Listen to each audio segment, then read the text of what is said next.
Hey, what's up, beautiful jellyfish? It's Tracy. Thank you so much for taking a little bit of time out of your day to hang out with me. I really appreciate it.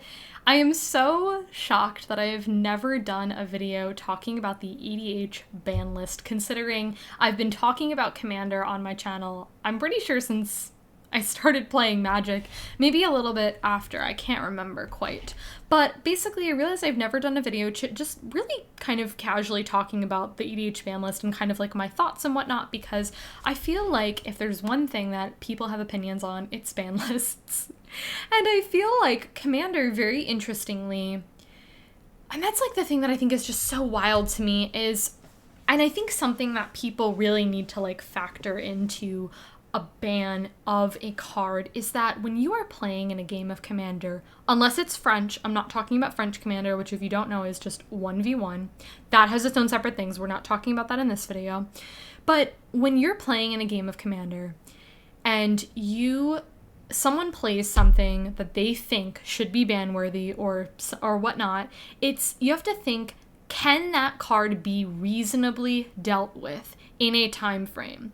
And so kind of what I'm saying is if someone drops something and no one out of their opponents, their 3+ opponents, is able to deal with it, that's saying something a little bit different. If they have time to deal with that thing, maybe that card is not as oppressive as some people think.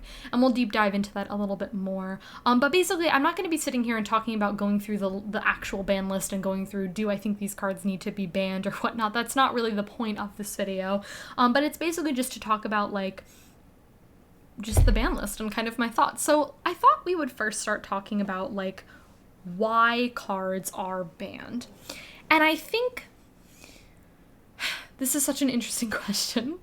Why cards are banned? I think when I think about let's just not talk about EDH for a second. When I think about why I've seen cards in like Modern, for example, or Standard get banned, and I don't know things about those formats right now. Like I used to know things about Modern, and I've never known anything about Standard, and I will never know anything about Standard.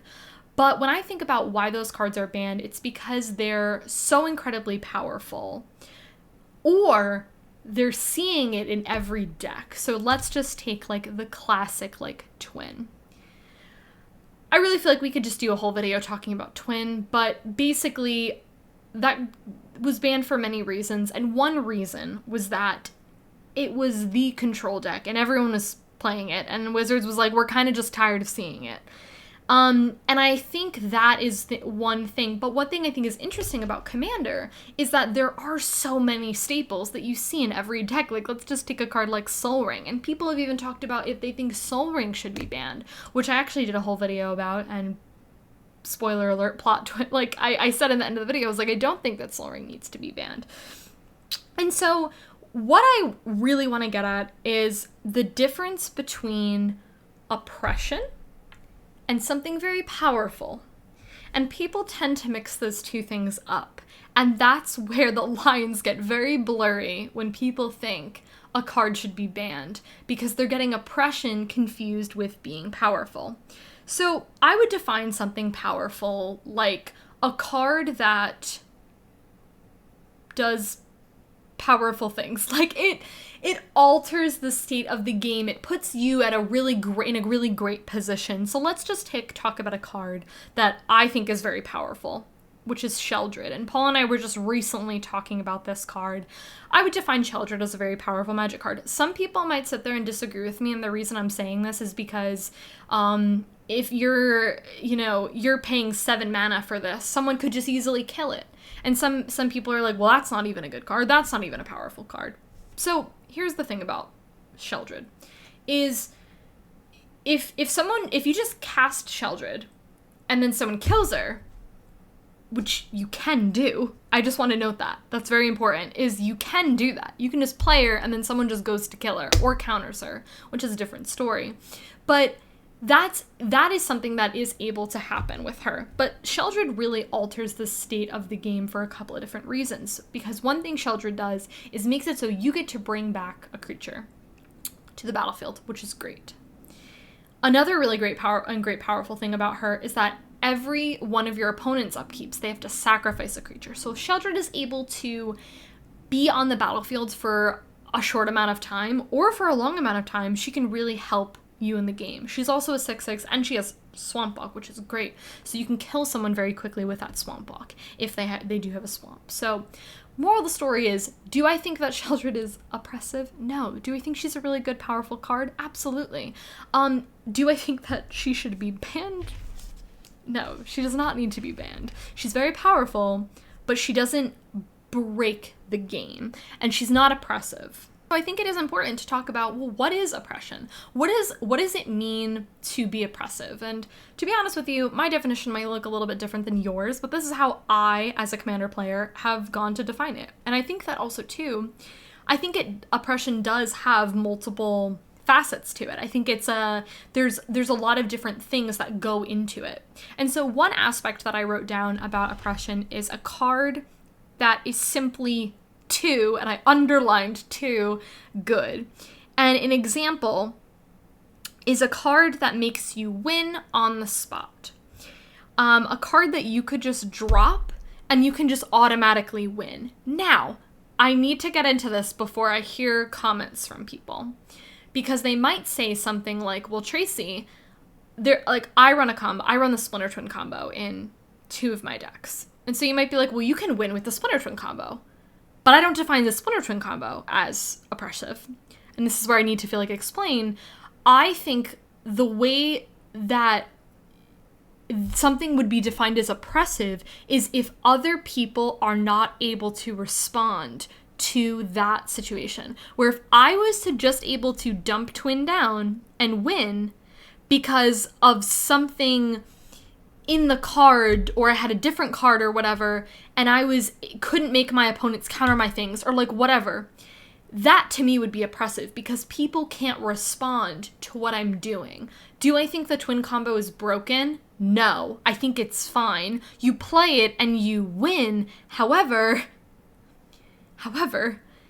if other people can respond, I don't think that's oppressive. I think where it gets oppressive is when people are not able to do anything. And the card that I really immediately thought of when I thought about a card that I determine as oppressive, and again, if you don't think this card is oppressive, that is fine. This is my definition of what I think oppressive is in Commander, and this is coming from my experience, is Jin-Gitaxias? Jin-Gitaxias? Is that how you say it? The reason I think that I brought up Jin-Gitaxias, which is very interestingly a Praetor, and I didn't mean to talk about 2 of the Praetors side by side, which is interesting that came up, but the reason that I define Jin-Gitaxias as oppressive is because, first off, this card is flash, which is great. Second off, at the end step, you draw 7 cards, so you're able to get an extreme edge. And the last part, and probably the key part about this card, is that each opponent's maximum hand size is reduced by 7. So essentially, if this goes to plan, where let's just say you get Jin-Gitaxias out very early on, which is easy to do in Commander, you play your Jin-Gitaxias, let's just say on turn 2 or whatever, and essentially no one can do anything. And you might have your opponents who might try to play it out or whatever, but let's just say they have 1 or 2 lands on the board, and they had a removal spell in their hand that was 3, and it was sorcery speed or something like that, so now they have to discard it, and it makes it so hard to come back from that situation. I would define this card as very oppressive because it doesn't feel like people are able to play Magic. And I just have to say, I myself personally do not enjoy games of Commander where myself and other people do not get to play Magic. I don't think that's fun. It's not fun for me, even if I'm in the controlling position. I don't have fun. And it's not fun for my opponents. And I feel like there's some people who really love to be this, control player who has all the answers. And I feel like in some ways I do feel like I like to be that person, because I do love to have removal spells. But there's a line that I feel like I cross, which is I don't think I run cards that are oppressive. I think I try to run fair cards. Do I run powerful cards? I mean, sure, I think everyone runs powerful cards, and I think there's nothing wrong with running powerful cards, but I think there's that line that, myself and other people do cross, where I don't want to run cards that I feel like are oppressive. And so I guess I realized I kind of should have mentioned this I think and going along with the final thing about oppression, I kind of mentioned it earlier briefly, but like removal is challenging. It's challenging to remove a card like Jingataxis because you basically are top decking at this point your cards, and if you play, let's just say you get a board wipe, but you only have 2 lands because someone played Jingataxis on turn 2, it makes removal very, very, very hard. And so one thing too that I just want to note is, and one of my friends has said this previously, they said, I feel like people in our group, so we're not talking about people in general, he said before you and Paul showed up, really weren't running as much removal in Commander as I think they should be. And I was like, I think that's a great point. Removal in Commander, or removal anywhere, is very important. And so I think that's also important to note that yes, you should be running cards that are 1 mana, that are removal cards. Like if you're running white, you can run cards like Path to Exile and Swords to Plowshare, but also just know that those cards are 2 cards in your deck of 99, and if you draw it and you don't have a white source, you just have to discard it. So okay, we need to put Jingataxis aside because we're done talking about that. And then yes, I kind of mentioned powerful cards are, I said things that impact the game that are just very good. So another card that I also mentioned that was powerful is a card like Serra Ascendant. I don't think Serra Ascendant is an oppressive card. I just think it's incredibly powerful because you play this in Commander and you very early on have a really big creature that gains you life, and you're just able to do really powerful things with this card. I don't think Serra Ascendant should be banned, though. There's a difference. So now let's talk about another aspect about bans, which is I truthfully think that people get ban happy, where they want to ban everything regardless. And I said, what needs to be taken into account is how easy is that card to be stopped in a 4-person pod of Commander. Again, if you're playing a game of Commander with, you have 1 person who's playing this really oppressive card, but you're playing against 3 people. Do those 3 people have an answer to that 1 card? But if you're playing a card like Jingataxis, I just said I wasn't going to talk about it, but here we are. If you're playing a card like Jingataxis, it makes removal much harder to play. So, and then kind of jumping into like the actual ban list, I said key takeaways from ban list. Let's talk about a card like Prophet. And this is another reason. So I think there's like, I feel like there could be a whole video that's done on just like why Prophet of Kruphix is banned, or it could be a video on like why a card is banned. And so one thing too that I think is an aspect of why cards get banned is that games can tend to take a very long time. And I think Prophet is a great example of that because Prophet games took a while. Because I remember playing Commander, and what would happen is someone would play a Prophet of Kruphix. Someone else would clone the Prophet, take that Prophet, someone else would clone that Prophet, and now everyone's got a Prophet of Kruphix on board, and then everyone's taking a turn on each other's turns, and the game takes 3 years. Yeah. So am I upset that Prophet was banned? Did I run it in my decks? Yeah. Am I upset? No, I get it. I understand why it made games take an incredibly long amount of time. Also, it was just incredibly, incredibly powerful. Another card that I wanted to talk about from the ban list specifically is Paradox Engine, which was, I want to say recently banned, but then 2020 has felt like an incredibly long year. Was it the beginning of 2020? I don't even remember.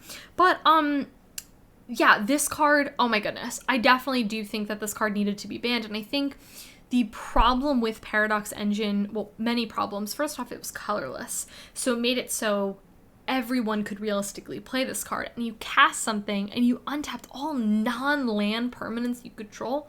The amount of combos that you could do with this was just truthfully insane because of that one ability. And it just made it so you could just cast like everything. You could just do anything, and it made it really hard to stop because and just the amount of combos that could go off of this. And the last card I wanted to talk about specifically from the ban list that I definitely do think was fair, absolutely, to be banned, which was Iona. And I originally ran Iona in my mono-colored Angel deck, and I just want to be very clear that whenever I played Iona, if I was playing against someone who had a mono-colored deck, I never targeted that color, that monocolored deck, because when I think about a card that says that you can't play Magic, Iona literally said you cannot play Magic. And that's what I think is the definition of oppression.